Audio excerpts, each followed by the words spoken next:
This is one of my pet topics. The idea that Christians tend to feel much more comfortable talking about right and wrong rather than benefit and harm or even good and evil. Now, why is that? I'm one of those people who does actually believe there is such a thing as evil in terms of certain governments, corporations, groups, individuals, acts, and crimes. I think the main reason why some people can afford to feel like there is no such thing as evil is that they have lived such safe lives, where most years the most evil thing that happened in their presence was someone said something slightly offensive, something we could argue was the wrong thing to say, but not actually evil. Many Jewish philosophers and writers and filmmakers lived through the Holocaust, and though few of them believed in God, pretty much all of them believed that there was such a thing as evil. That men like Hitler and all of the people who fit right in Hitler's regime weren't just misunderstood, weren't just traumatized victims acting out, weren't just people who hadn't been properly educated about tolerance, that this was more serious and dangerous than just people who were wrong about something or did something that was unethical. Let's get into that. There's right and there's wrong. A church can tell you what is right and what is wrong. You learn what's right and you learn what's wrong, and you should always do the former and never do the latter. With the guidance of good Christian teachers, you should study the important Christian things deeply and thus be righter about them than other people care to be. Karma seems kind of true, and we raise kids, write laws, and demand of our partners adherence to a binary right versus wrong dynamic. People nowadays want to be able to do whatever they like, all the time, with no consequences, in some form of extended adolescence. Kids need rules and structure, or they risk ruining valuable things, being wasteful and harming themselves and others. Adults know when a thing is harmful, and they just don't do it, because it is wrong. Here's the thing. When I worked at an alternative high school for troubled teens and adults looking to get their secondary school credentials, I had to grade the parenting course a lot. With so many pregnant teens, they often had them do that course if they didn't actually straight up grant them the high school parenting credit just for having become a teen mom.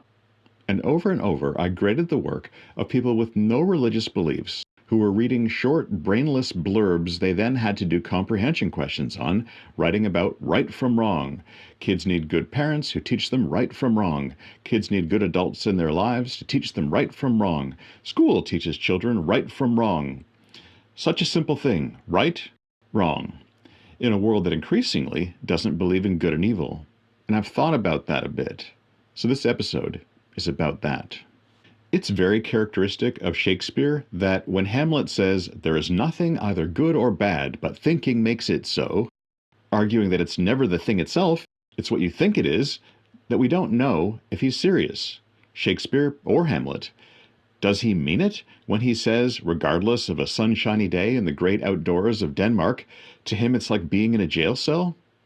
That in the right state of mind he might experience a nutshell as a cavernous cathedral-like space to be in. Hamlet has been studying philosophy and is trying on ideas centuries before the idea of constructed meaning being the only real meaning was generally known.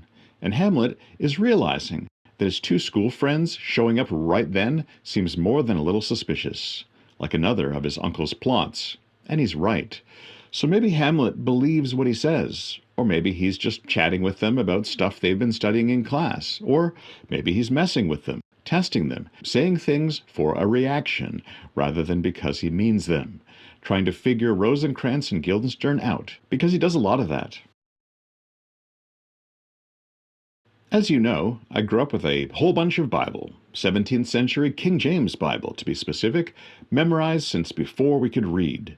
So Bible discussions and church in general and talking informally to church people was all shot through with scraps of Shakespearean-sounding scripture, and you'd be hard-pressed to catch any of us quoting the scripture wrongly. Except I started to see it happening, over and over again, in just this one situation. The Bible had all of these verses with descriptive words like wise, transcendent, excellent, pure, perfect, heavenly, holy, and so on, and over, people would substitute the word right, or the right way, or the right thing, which is so much narrower and smaller than what the Bible had been trying to say there. The Bible equally had verses filled with words like foolish or froward or filthy or sinful or unholy or ignorant or corrupt, wicked even, and people would substitute the word wrong or the wrong way or the wrong thing, thereby making it a binary thing and a smaller, less colorful descriptor. You can be varying degrees of wise or foolish, excellent or sadistic, and you can be those things in your own specific way. But as to right or wrong, you're judged to be either one or the other. And I noticed this when dealing with people from my group. I noticed that to accomplish good isn't the same thing as doing the right thing. To do evil isn't just doing something wrong, and thinking and speaking in this narrowed way can result in taking a meaningful discussion of doing things of benefit or harm and changing it to merely being one about doing correct or incorrect things according to or not according to rules, protocols, and tradition. And we seemed much more comfortable framing everything in terms of the latter rather than in terms of benefit or harm. With the Bible, it worked kind of like this. By faith Abel offered unto God a more excellent sacrifice than Cain, by which he obtained witness that he was righteous, God testifying of his gifts, and by it he being dead yet speaketh. When we discuss this, somehow this could become, by faith Abel offered unto God the right sacrifice, unlike Cain's wrong one, by which he obtained witness that he was right, God testifying of his correctness, and by it he being dead yet speaketh. For God doth know that in the day ye eat thereof, then your eyes shall be opened, and ye shall be as gods, knowing good and evil. This could become, for God doth know that in the day ye eat thereof, then your eyes shall be opened, and ye shall have a conscience, knowing right from wrong. I can do all things through Christ, which strengtheneth me. I can do the right thing through Christ, which strengtheneth me. Beloved, follow not that which is evil, but that which is good. He that doeth good is of God, but he that doeth evil hath not seen God. Beloved, follow not that which is wrong, but that which is right. He that doeth the right thing is of God, but he that doeth the wrong thing hath not seen God. But covet earnestly the best gifts, and yet show I unto you a more excellent way. But covet earnestly the right gifts, and yet show I unto you the right way. That ye may approve things that are excellent, that ye may be sincere and without offense till the day of Christ. That ye may approve things that are the right ones, that ye may be right and without wrongness till the day of Christ. Thought I'd even try it with Quentin Tarantino's mostly made-up Bible verse from Pulp Fiction. So there's this passage I got memorized, sort of fits this occasion. Ezekiel 25:17. The path of the righteous man is beset on all sides by the iniquities of the selfish and the tyranny of evil men. Blessed is he who in the name of charity and goodwill shepherds the weak through the valley of darkness, for he is truly his brother's keeper and the finder of lost children. And I will strike down upon thee with great vengeance and furious anger those who attempt to poison and destroy my brothers. And you will know my name is the Lord when I lay my vengeance upon thee.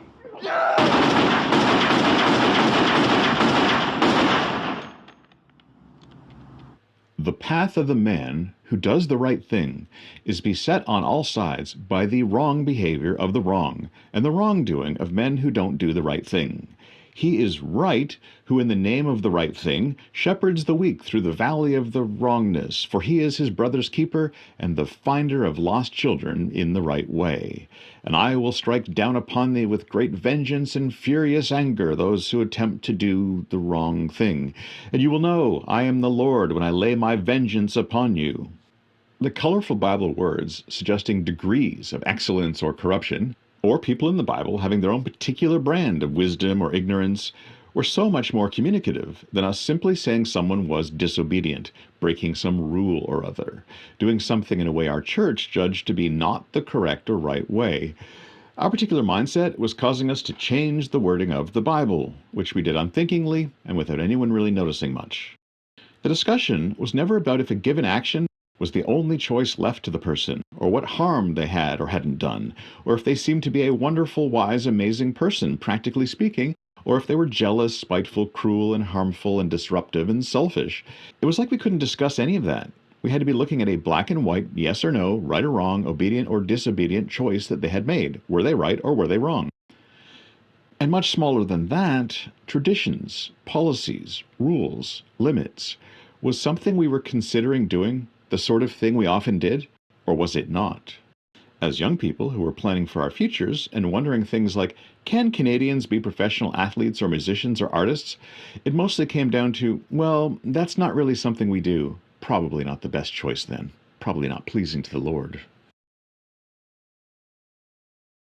When we children were told the story of Enoch, who the Bible says walked with God and ended up being taken up to heaven rather than dying, and Abraham, who is called the friend of God, with all of these conversations and negotiations between the two, and Moses having the unfolding experience of getting to know more about this God who wasn't just an Egyptian one, and what he liked and didn't like, and all of these colorful ways the two interacted, we just got taught that Enoch, Abraham, and Moses all did the right thing. They obeyed God.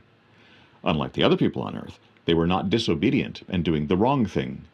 And this shrank the story right down to just that, obey. That was the relationship with God. Obedience. That was it. And that's what relationship with the adults in our lives generally was for us too. As kids, we weren't warm or smart or observant or generous or mannerly or quick or funny or kind or energetic or charming or whatever, so much as we were good children if we did the right thing and not the wrong thing, if we obeyed. Certainly didn't question or object. Certainly didn't dig for inconsistencies in the rules. We were good if we fit the Christian image, fit the fundamentalist lifestyle, particularly, if not solely, in terms of the outer appearances, not the outcomes of us being in a room. So that was what relating to Christian people was all about for us, not being built up or edified or healed or taught or anything. Judged every moment by everyone as to whether we were doing the things that looked right or ones that might look wrong to anyone, whatever their particular state of mind. Was there anything in our lives? To try to really hammer this point home, I'm going to have a look at a non-Bible story, Beowulf. Beowulf is an epic story about a heroic monster slayer and the 3 monsters he kills, saving the people who would have otherwise been its victims. Beowulf himself seems to have superhuman upper body strength, particularly in his hands. He can hold his breath underwater for a truly staggering amount of time. So, in times like when Beowulf was written, and in Icelandic sagas and so on, kings were successful if they were effective in battle, leading armies of warriors intelligently, and usually fighting in the wars themselves. They maintained their power and popularity afterward by rewarding their warriors with land, titles, special weapons, bling, and parties. In Beowulf, King Hrothgar of Denmark is a successful king, and his mead hall is filled with celebrating warriors who have been given gold rings and fancy drinking cups and swords and things. But then, a monstrous demonic figure called Grendel begins preying on the warriors, killing them whenever they try to assemble together in Hrothgar's hall. So Beowulf, from a neighboring kingdom, volunteers to fight Grendel for them. King Hrothgar and his queen Wealhtheow are grateful at the author, but a lord named Unferth is derisive and doubting. Beowulf does what he promised to do, and rips Grendel's arm right off, narrowly escaping being killed himself. And there is much rejoicing. Then Grendel's angry mother shows up and wreaks havoc, so Beowulf pursues her to her watery lair, fails to kill her with the sword Unferth lent him, and gets the job done with another, possibly giant sword that's lying around in her lair. Beowulf then refuses most of the rewards offered to him by Hrothgar and returns to his own kingdom. He will eventually become king there and die when he is old, killing a dragon that threatens his kingdom in a scenario that heavily influenced J.R. Tolkien when writing The Hobbit. Now, in the way we were taught about the Bible, heavy moralizing would inevitably have occurred. I can see one of 2 ways it would have gone had Beowulf been a Bible story taught at my church to children and adults alike. One way would be to say, as in all Bible stories, the main male authority figure is meant to represent God, unless he's bad, and so King Hrothgar represents God. And just like with us, King Hrothgar had a job he needed Beowulf to do for him. Beowulf had to fight Grendel, just as we have to preach the gospel. And Beowulf could have been lazy or afraid or seen it as someone else's problem in their kingdom. He could have run away, like Jonah did. But no, Beowulf did the right thing. He was obedient to King Hrothgar and killed Grendel. Then, when Hrothgar had another job for him, Beowulf was obedient again, unlike disobedient Unferth, who did not go to fight Grendel's mother at all, and whose sword therefore could not be of use to Hrothgar. Just as God had provided Abraham a lamb, he provided Beowulf a sword to kill Grendel's mother with. And Beowulf did all of this expecting no reward, just as we should do, surrendering all of our choices to our heavenly King and only obeying him rather than our own desires. And like we will be in heaven, Beowulf was rewarded later. Because Beowulf obeyed, he did the right thing. Unferth did not. He did not do the right thing. He was disobedient. And so we should always do the right thing, out of obedience, expecting no reward, and then we'll get one. Or it would probably have gone like this. Hrothgar was a popular king, but foolishly he allowed sin into his kingdom. His men were spending their time in partying and drinking and who knows what else, and soon enough they were punished for doing the wrong thing. God sent Grendel to start killing them, rather like the plagues in Egypt. And of course, without obedience to God, without repentance and reliance on him, there was no hope for Hrothgar and his people. But then, just as our Heavenly Father sent his son Jesus to earth to save us, God sent Beowulf to save Denmark. Just like we need to, Hrothgar took the low place of one who confesses he cannot save himself from Grendel, who certainly represents sin. Just as Jesus was tempted of Satan in the wilderness to doubt himself and his ability to save mankind, Unferth speaks doubting words to Beowulf, who listens to him no more than Jesus did the devil. And Beowulf goes down, down, down beneath the waters of death, just as the Lord Jesus did for us. Takes captivity captive, conquers Grendel's mother, who clearly represents Eve, the mother of mankind's own sin, and rises again victorious over Denmark's sin. O death, where is thy sting? O grave, thy victory. And Denmark got saved, and we're on the path to an eternity in heaven. Hallelujah. Now, I hope it's clear that neither interpretation got story points wrong exactly. The plot points and characters are all there, correct, and in the correct sequence. But in both cases, the kind of thinking that Brethren people applied to our Bible stories does some pretty crazy things to the story, projects certain expectations on it. This is what modern scholars call viewing the Bible through lenses, rose-colored or apocalypse red lenses, or whatever you like. A lot of projecting is going on. The story parts are all there, but the overall shape and focus of the story has been changed. A whole bunch of it has been ignored because it didn't fit what we were up to with it. And other parts have been overemphasized in weird ways for the same reason. And in our group, this kind of thinking often made what should have been good or normal weird. A concrete example of this is when I was inspired as a child by some of the middle-aged men in nearby assemblies who could sing and play guitar. Not like singing in meeting, when it was considered extremely tacky to show off one's singing ability. Outside of that, when they could really sing, where excellence or God-given talent might be somewhat welcome, unlike at meeting. I was known to have started playing guitar, and instead of being welcomed to the club or shown how to play, I was met by all of this suspicion from the men who played. As Tracy reminds me, whenever we had some kind of an idea, someone was there to say, "Be careful." Be careful was the default mechanism. So I was going to play guitar. Be careful. Was I going to learn to play rock and roll music? I probably was. This was not right. In fact, it was wrong. Scowl, scowl, concern, judgment, be careful, subtle, derisive, teasing. Was I going to dye my hair green, get a mohawk, put a safety pin through my nose? This being long after punk rock had been a thing. Better not, was the implication. Be careful. And there was no help given or acceptance of this hobby I was picking up. My uncle, my dad's brother-in-law, is very good at singing and playing guitar, and used to record tapes of himself doing it. Hymns only, of course. I didn't feel very welcome to the guitar-playing club at our church when word got out that I might be going over to the dark side in terms of playing something other than hymns or traditional American bluegrass. But one day, years after I'd been playing for a bit, my uncle got out an acoustic guitar and showed me how to play the basic riff for the raunchiest, most rock and roll thing he knew how to play from his teenage years. It was Rumble by Link Wray. I'd heard it in movie soundtracks by then.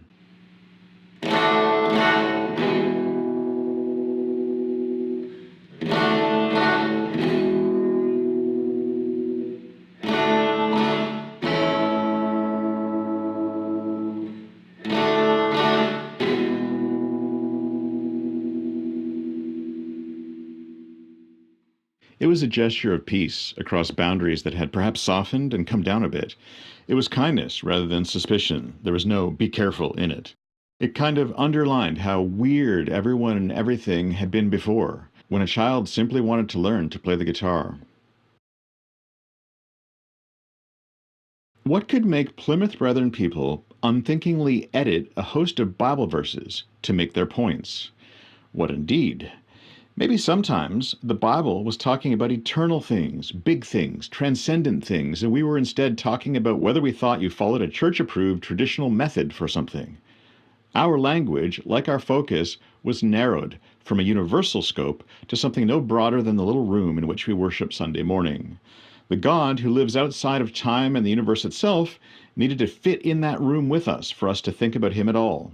And if any of him was sticking out a window or a door, we just didn't acknowledge that bit because we didn't know what to do with it. When it comes to making important life decisions, viewing it all simply in terms of right or wrong, trespassing or adhering to boundaries, obedience and disobedience, is kind of simple and childish, narrow, for kids, and trying to shoehorn discussions of actual good or excellence and actual evil and cruelty and oppression into a discussion of whether or not people disobeyed something or other trivializes these discussions.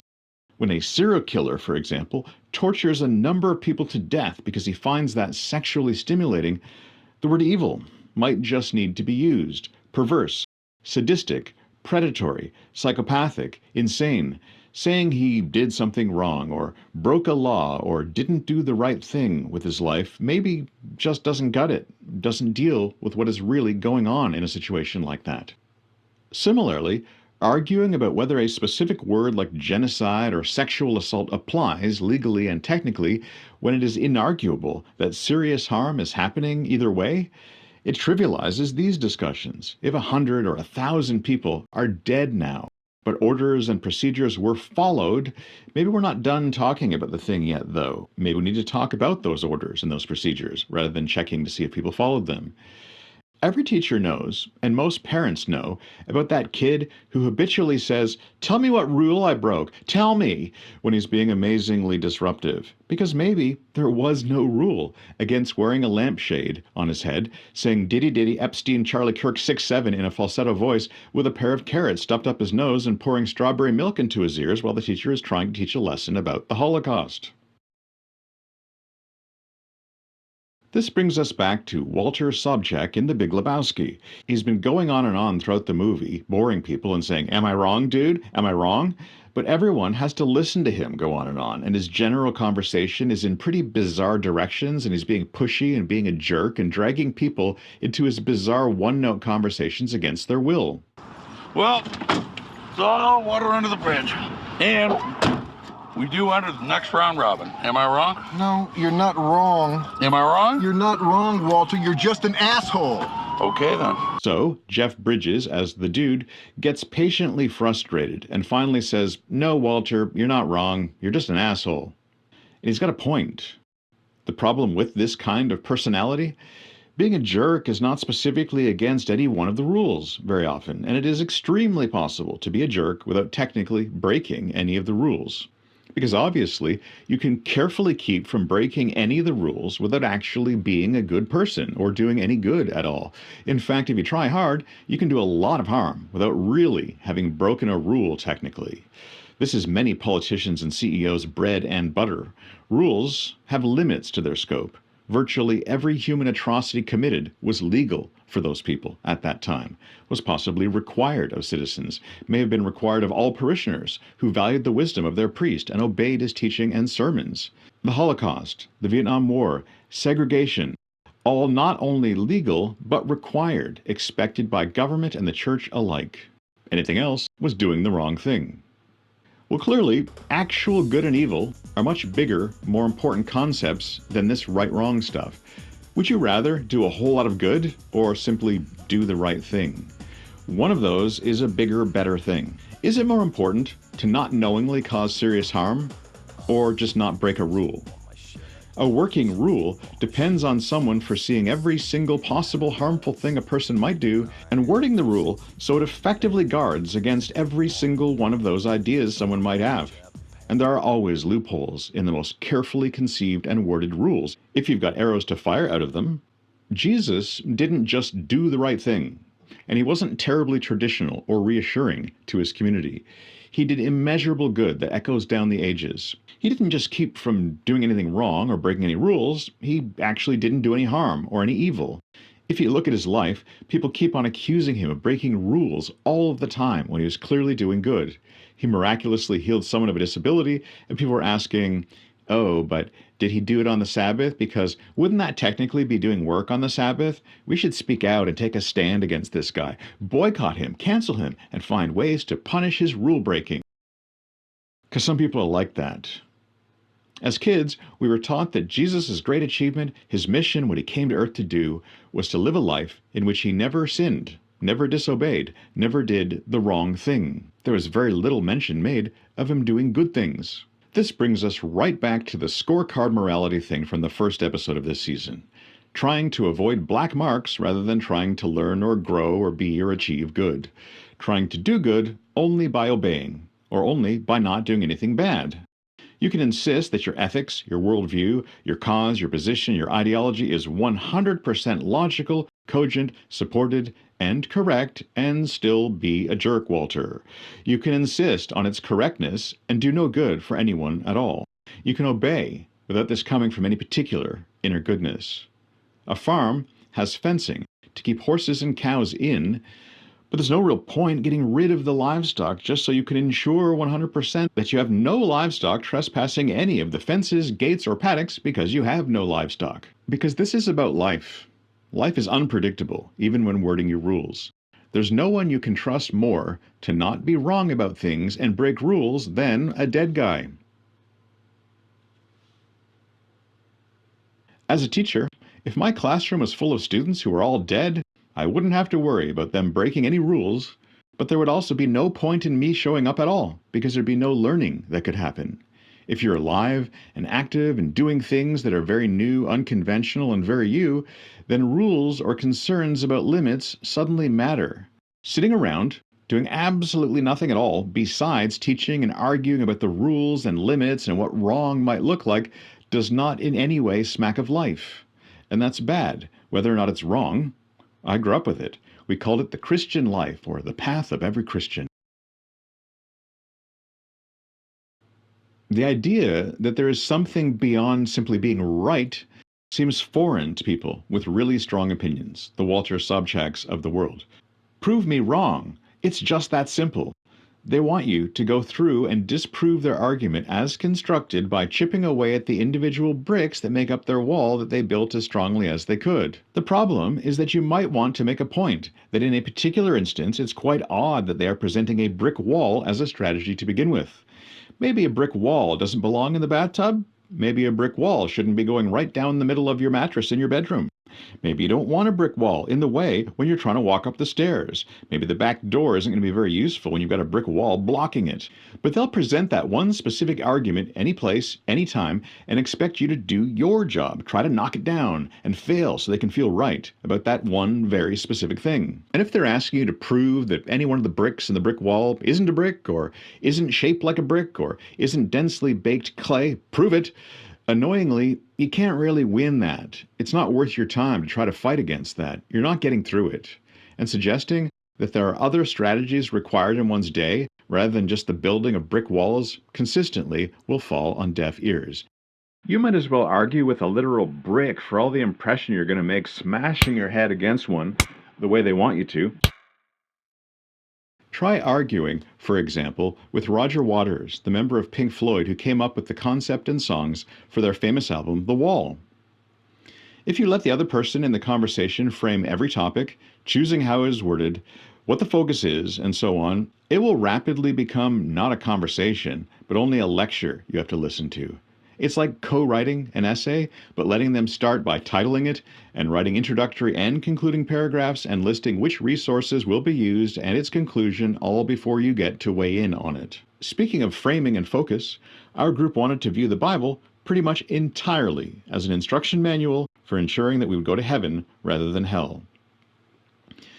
Despite that, we lived in terror of not only breaking any rule of any kind, but even looking slightly like we just might be the kind of person who just might break a rule of some kind on occasion. Now, if you've read much of the Bible, you know that a whole lot of the book just isn't really about the heaven-hell thing at all. The Song of Solomon, for example, Job, Ecclesiastes, James, 2 Samuel, Titus, Philemon, either Timothy, a bunch of others. The heaven-hell thing just isn't much of anything to do with what some of them are trying to say, unless we try to make them about that. And in my church, we did try to make them all about that. So for us, if we could make a part of the Bible be about us going to heaven rather than hell, or obeying rather than disobeying, we would. And if we couldn't do that, we kind of didn't know to do with that bit of the Bible and moved on from it. This isn't evidence that we were wrong about heaven and hell, but it does suggest that we were bound to miss a whole lot of what the Bible was actually trying to say, given our need for every part of it to be on message for our pet topic. Rules that tell us things we are never to do generally require us to use interpretation and judgment in how to deal with them.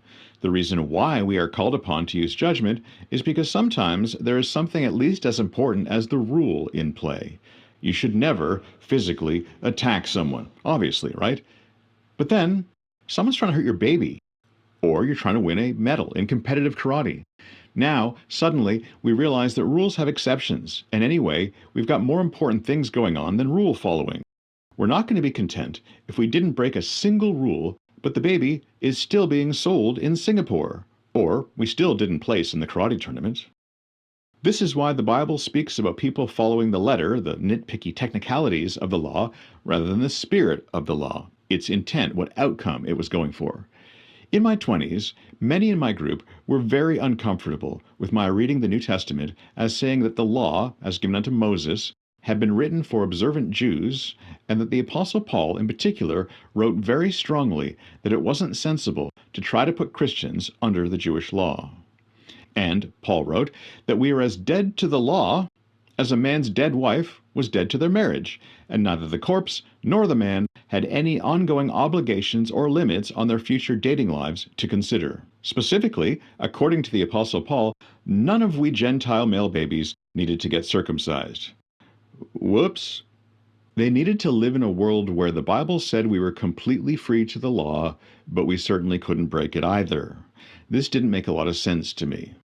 It's like the New Testament, starting with Jesus and everyone pestering him with rules every time he was helping anyone in any way, was trying to get us to lift our thinking beyond mere bean-counting hall monitor rule-keeping.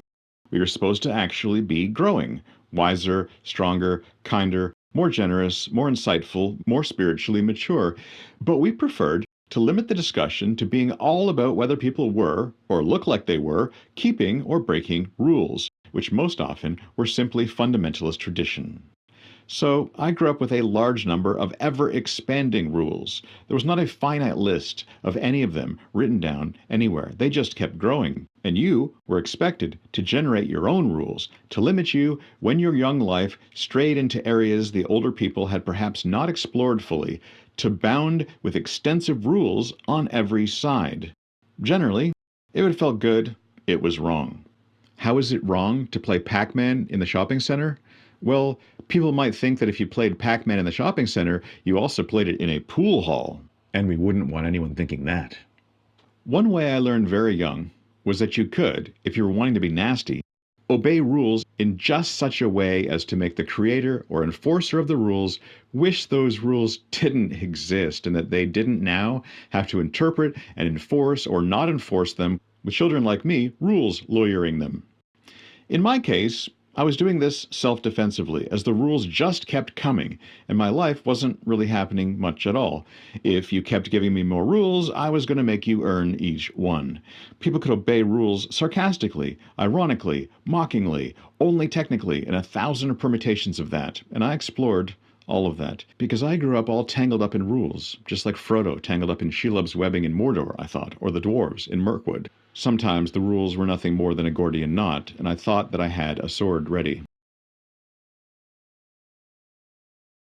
All of this had to do with the aforementioned spirit versus the letter of the law. Your attitude determines a lot. It's not just the wording of the rule itself that forms everything. There's a relationship, an interaction between rules and those ruled by them. So in childhood, as a myriad, ever-expanding rule set descended daily on my head, I approached this by obeying them self-defensively, annoyingly, to make a point, to object to there being so many of them, and so few of them making any sense, and the light years beyond the Bible they all seem to have flown. That was the only way I could keep from being crushed by them, and it made adults slowly tire of struggling to micromanage me quite so much. Most annoyingly of all, I was annoying the adults, but no one could ever accuse me of breaking any rule at all. As a teen, I noted the struggles of anyone who tried to read the Bible entirely in terms of characters doing and saying either the right or a wrong thing, there being only one right choice, with all other choices being therefore wrong, and then looking expectantly to see God consistently rewarding those who did the right thing or kept from doing a wrong thing, and his denouncing and not blessing those who did wrong things.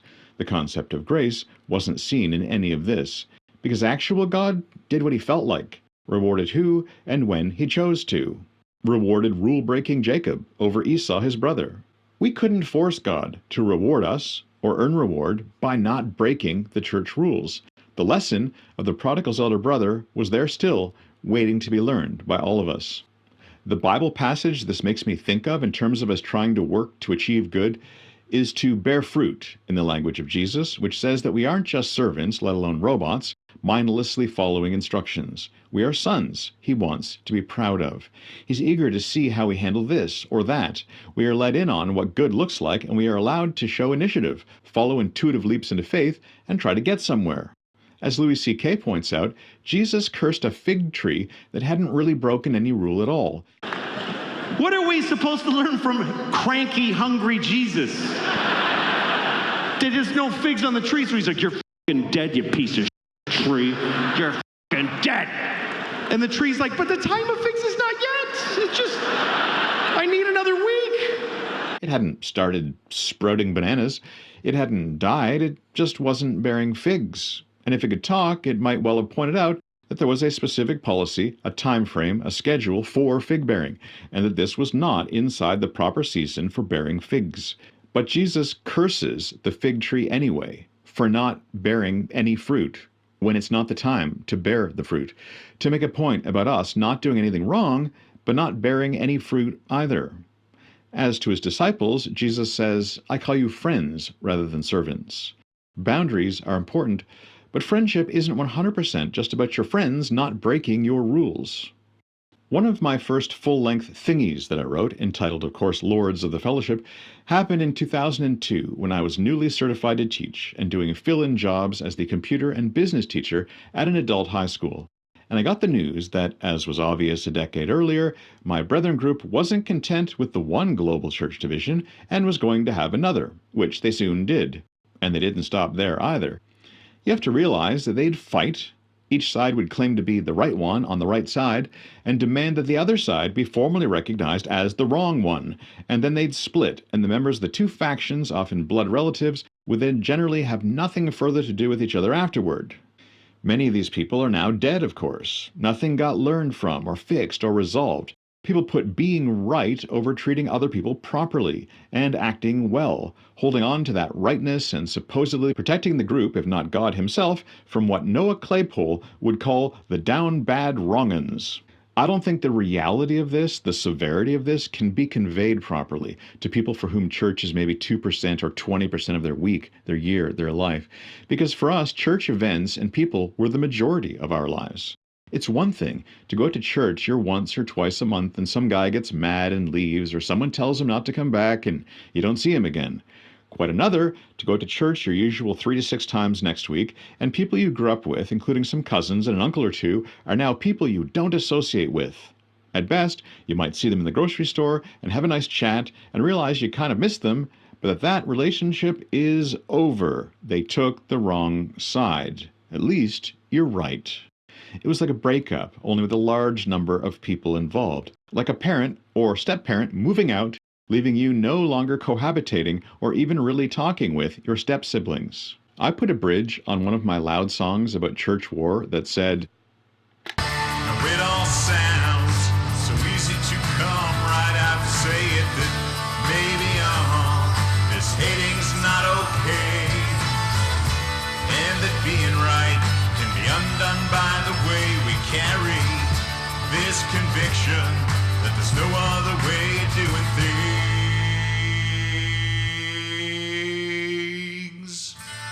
Did you ever stop and consider that proving you were right doesn't do a bit of good for anyone, and that doing good has nothing to do with being right, and that the best of men will be judged by some as being wrong? Did you ever stop and consider it's too late to pretend that this is nice and simple? Yeah, it's too late to pretend that things are clear, and it's high time we accepted what we've all been up to, 'cause there's no sense in pretending we are right. No one's right.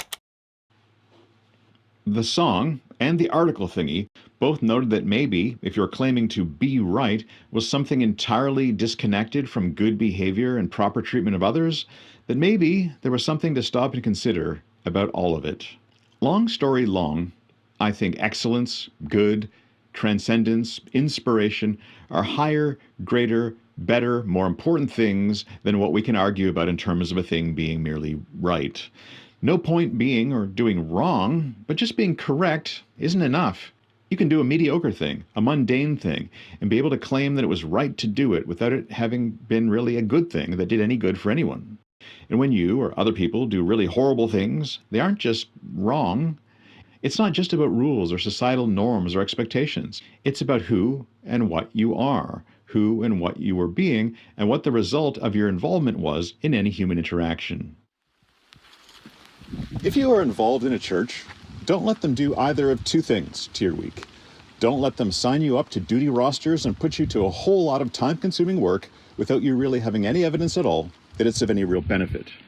Conversely, don't let them keep you in various chairs all week long, endlessly going over whether this or that is right or wrong all the time when you're not really living much of a life or doing much of anything at all. An obsessive focus on a narrow list of things and trying to be right about them doesn't go far enough. Life's not just that. It's neither workable nor healthy to live like that. The idea of being wrong just isn't enough to explain people being cruel, predatory, sociopathic, exploitative, or even murderers. Murderers are not just wrong. Being right doesn't make you good nor able to do good. Right/wrong is a smaller topic in the Bible, which itself goes to great lengths to point beyond them, to excellence, loveliness, wonder, and all things else that smack of not being merely correct. Pointing to something that flies right past right, starts at good, and keeps right on going. God isn't just right. He's something infinitely more. And as for me, being joyfully happy is seldom attainable, but being right isn't nearly good enough either. Let me join Bill and Ted in saying that we shouldn't settle for simply being right or correct in our social interactions, but rather, let us be excellent to each other.